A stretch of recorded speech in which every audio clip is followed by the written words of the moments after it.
Yang pertama itu adalah data yang sifatnya cross section.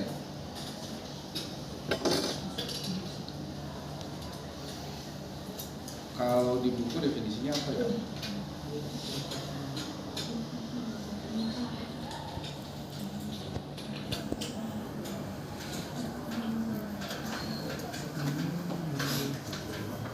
Data yang sifatnya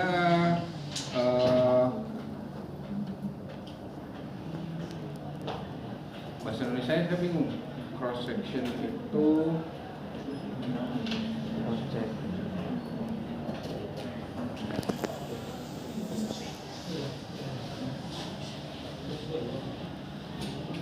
consists of sample of individuals, household from city states take at a given point in time. Pada satu waktu, tapi orangnya banyak. Itu yang disebut dengan data cross section. Satu waktu, orangnya banyak. Datanya bentuknya gini.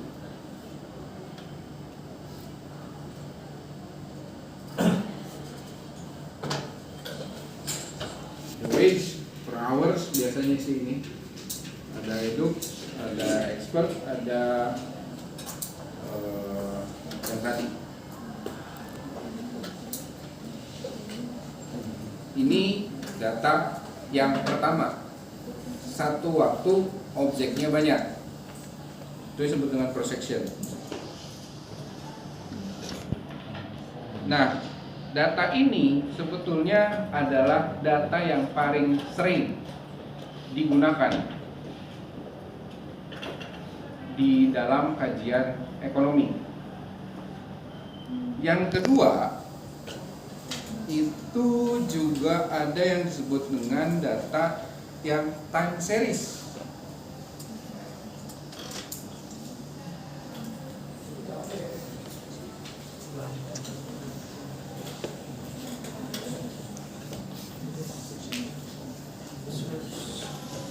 Kalau tadi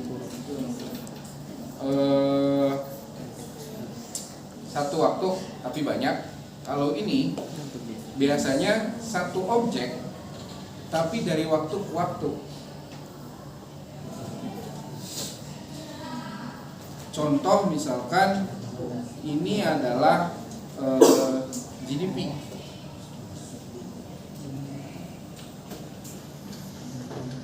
Kok jadi banyak game ya?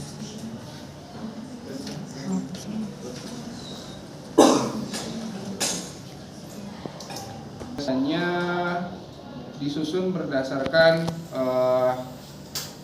chronological time frame. Ada waktunya 950, 951, 952, bisa tahunan, bisa bulanan, bisa 3 bulanan.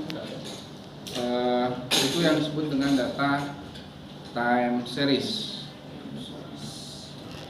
Makanya disebutnya weekly, monthly, quarterly economic time series. Display strong seasonal pattern, which can be important factor in a time series analysis. Terus ini dia nggak ngasih contoh ya yang ini, ya apa? Tapi tabelnya gitu maksudnya di statanya nggak ngasih contoh, tapi nggak di sini doang.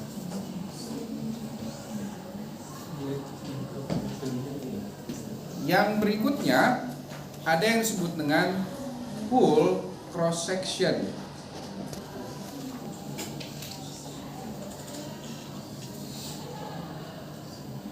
Jadi mengkombinasikan antara time series dan cross section.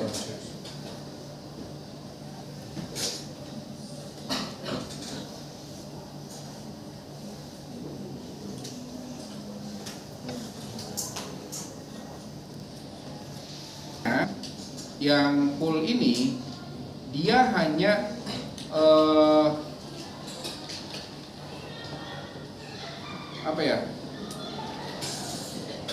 biasanya digunakan untuk analisis before and after,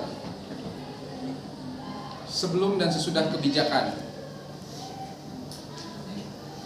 Jadi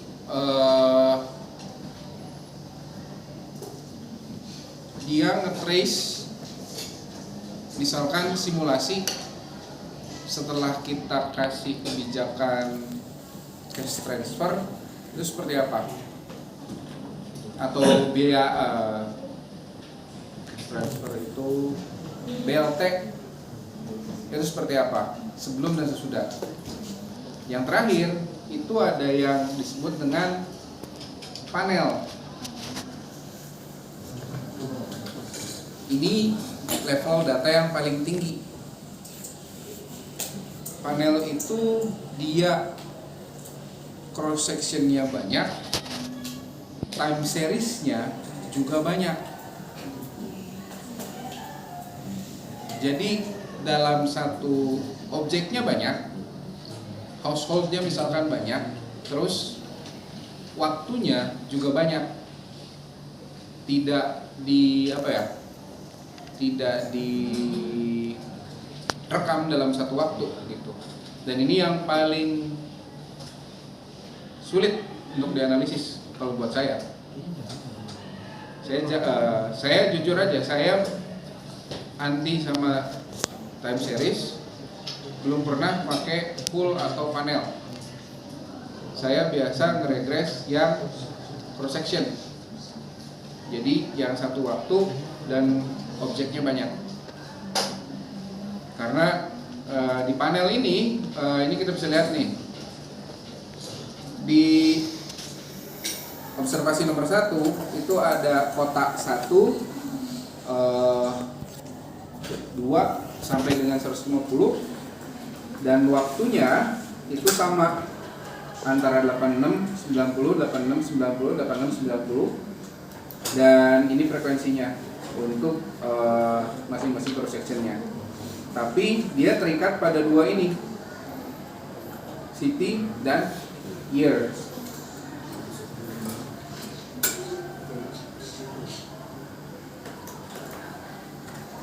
Gitu. Ini yang level tertinggi. Dia paling ribet lah kalau mau pakai panel. Tapi kemarin ada satu orang yang pakai panel tuh, nanti ada fixed effect sama random effect yang hese, susah di analisisnya. Oke, ada pertanyaan soal data. Mau setiap 3 bulanan, mau quarterly, mau monthly, mau weekly, mau 1 dasawarsa atau 10 tahunan, itu tergantung dari ketersediaan data dan si penelitinya sendiri. Jadi soal mau pilih yang mana, ya dipersilahkan si penelitinya. Kalau time series itu seperti itu gitu. Data saham itu kan daily, dia setiap hari keluar, ada naik turunnya. Bahkan kalau mau yang sering main biner, analisisnya kan bukan lagi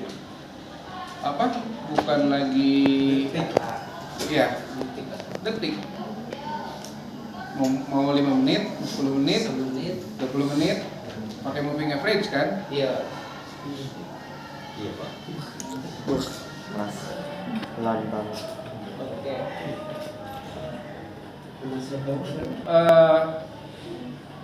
Biasa dipakai untuk time series, jadi terserah kaliannya aja. Gak ada pertanyaan lagi.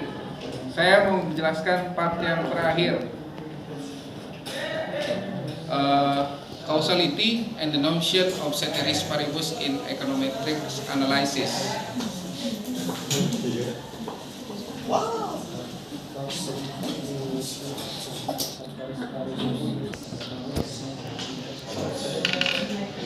sebab akibat. Ini bahasan ini panjang sebetulnya, si causality and notion of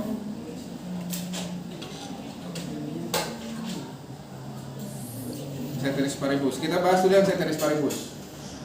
Ceteris paribus artinya apa?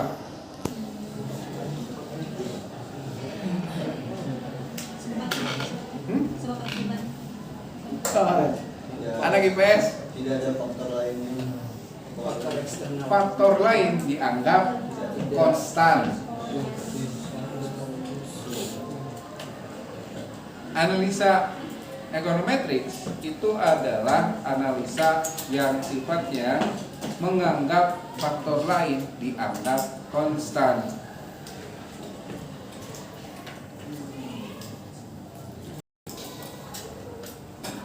Contoh misalkan ketika kita menganalisa wage dan edu, maka ketika kita sudah mengetahui bahwa edu itu berpengaruh positif dengan misalkan pengaruhnya adalah $1, analisa kita terhadap edu adalah analisa yang sifatnya ceteris paribus, yang faktor lain dianggap konstan, tidak berubah.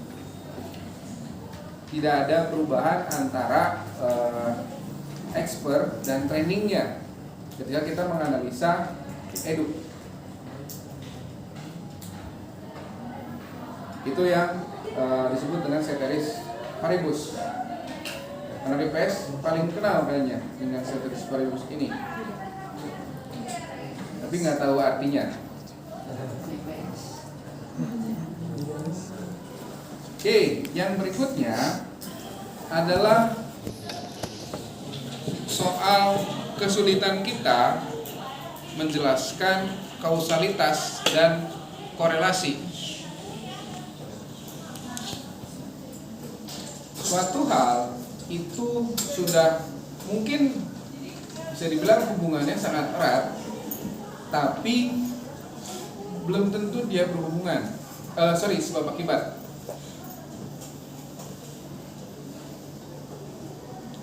Ngerti nggak? Apa? Contohnya kayak eduk sama sebelahnya dia apa sih? Eduk sama planning. Itu untuk yang korelasi. Kalau untuk yang kausalitasnya tuh wage sama eduk. Apa yang membuat kamu menyimpulkan bahwa ada kausalitas antara wage dan eduk? Karena tadi kan sebelumnya yang saya tangkap kalau misalkan misalkan sebagai contoh semakin tinggi eduk semakin tinggi wage-nya, jadi itu sangat berhubungan Pak. Berhubungan menjadi sebab akibat, yang mana semakin tinggi wage yang mana ketika eduknya tinggi maka akan menyebabkan wage-nya juga ikut tinggi. Yang lain?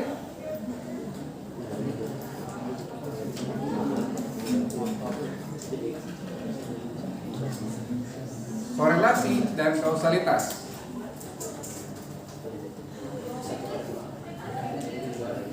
Yang kita lakukan ini analisa regresi itu membuktikan korelasi atau membuktikan kausalitas? Korelasi. Jadi bagaimana caranya kita membuktikan kausalitas? Harus ada akibatnya dulu. Yang paling mudah kalau menurut buku itu adalah dengan menggunakan teori.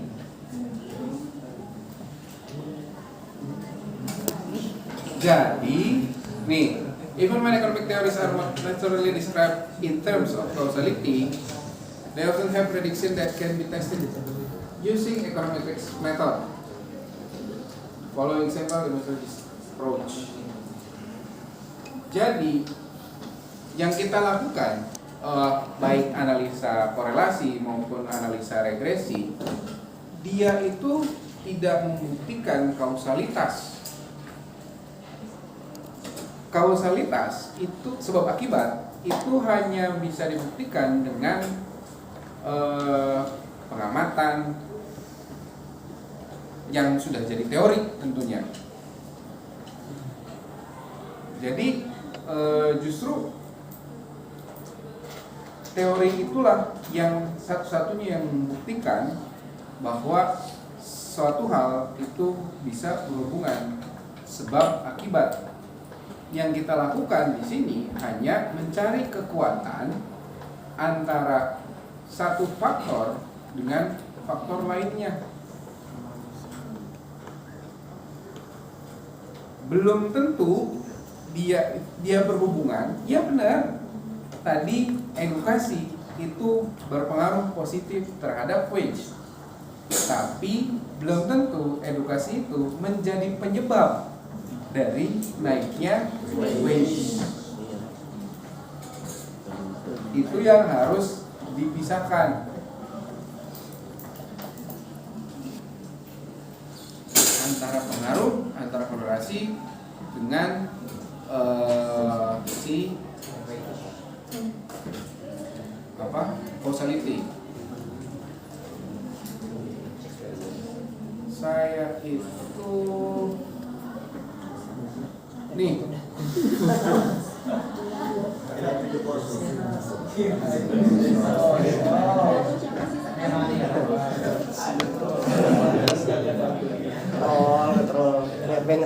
berhubungan, tapi bukan sebab akibat. Yang sebab akibatnya yang ini.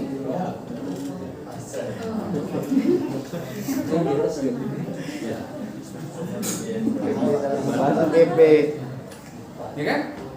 Dia berhubungan, tapi tidak menimbulkan akibat.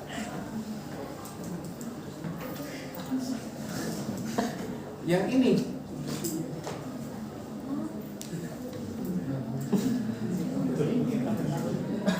dia ngapain? Dorong di atas. Dorongannya dia tidak mengakibatkan mobil maju kan? Tapi dia berhubungan dengan mobil tersebut.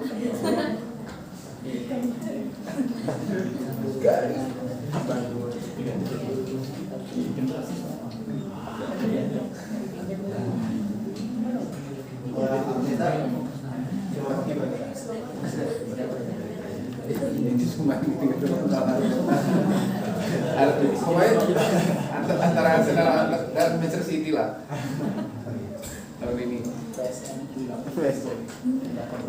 Maksudnya tuh gitu ya. Pembuktian kita di statistik semua itu harus didasari oleh teori yang sudah berkembang. Jadi kita dalam melakukan analisa statistik itu memang sangat mengandalkan kajian penelitian terdahulu, meskipun kadang-kadang prediksi itu bisa dilakukan untuk yang tadi nih, yang memang teorinya juga nggak terlalu kuat.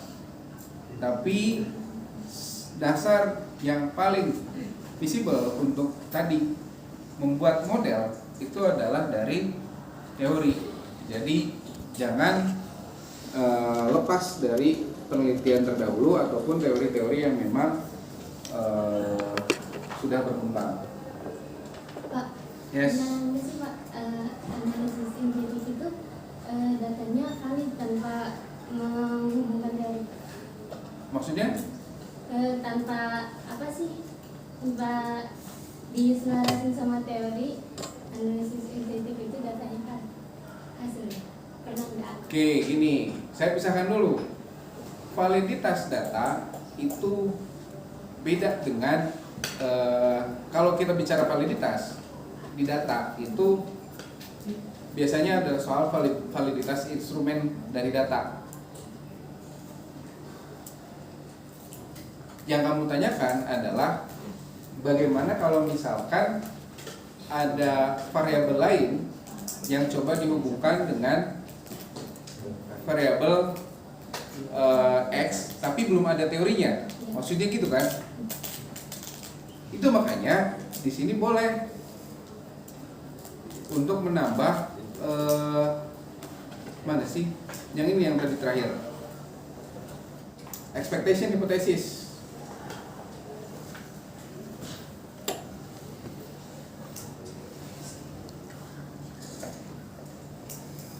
Jadi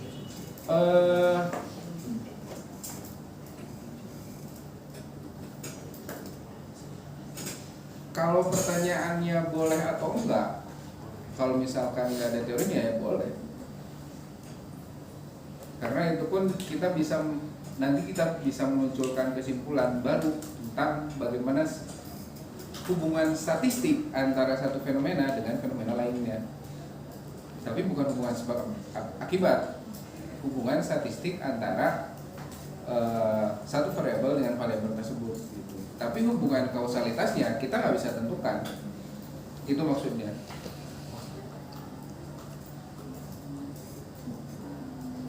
Nah, nanti kalau kalian latihan itu tadi yang diminta wage,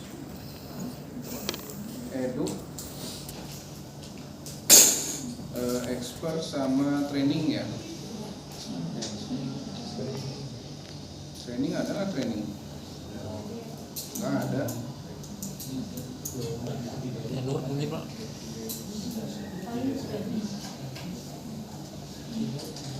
Coba ini aja Tenur. Tenur itu masa kerja. Nah, hasilnya tuh kayak gini.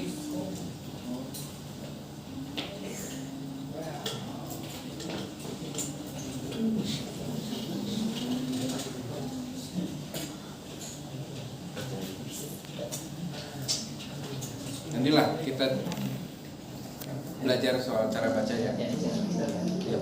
Tapi yang jelas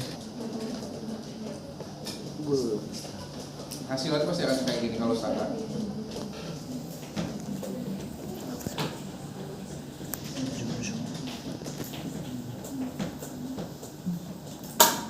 Oke, ingat ya. Berhubungan sebab akibat. Aja, bukan kausalitasnya. Kekuatan hubungannya yang kita cari. Kausalitasnya belum tentu. Iya. Makanya si kajiannya harus didasarkan pada teorinya dulu.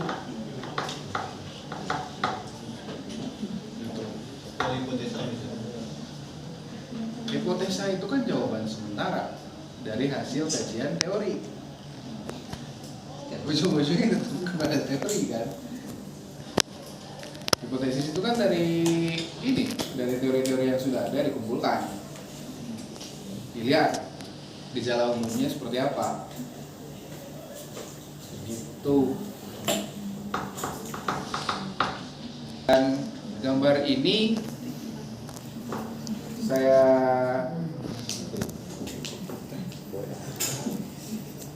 mengajar statistika yang lain untuk mengajar hubungan dan pakai gambar ini juga kausalitas dari relasi. Jadi kalau Ronaldo sama MU, Iya.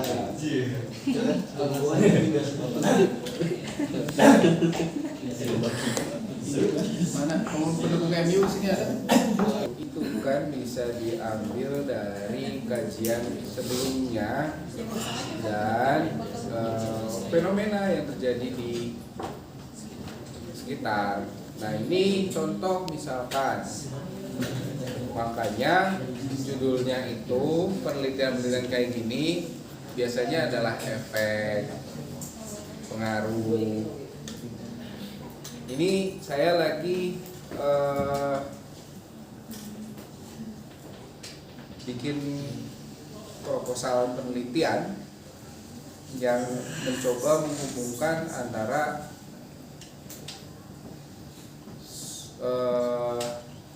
social security atau jaminan sosial dengan kemiskinan dan inequality. Nah, sama halnya dengan yang tadi, yang saya lakukan adalah mencari penelitian terdahulu dan teori-teori tentang bagaimana pengaruh si social security ini atau jaminan sosial terhadap kemiskinan dan inequality.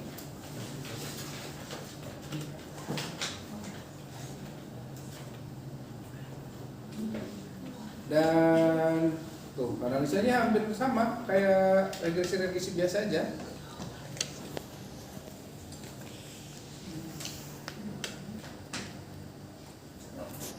Ini pun sama, ini yang paling terbaru yang menarik ini punya Cina. Ternyata dia bilang Social Security expenditure have reduced absolute poverty. Jadi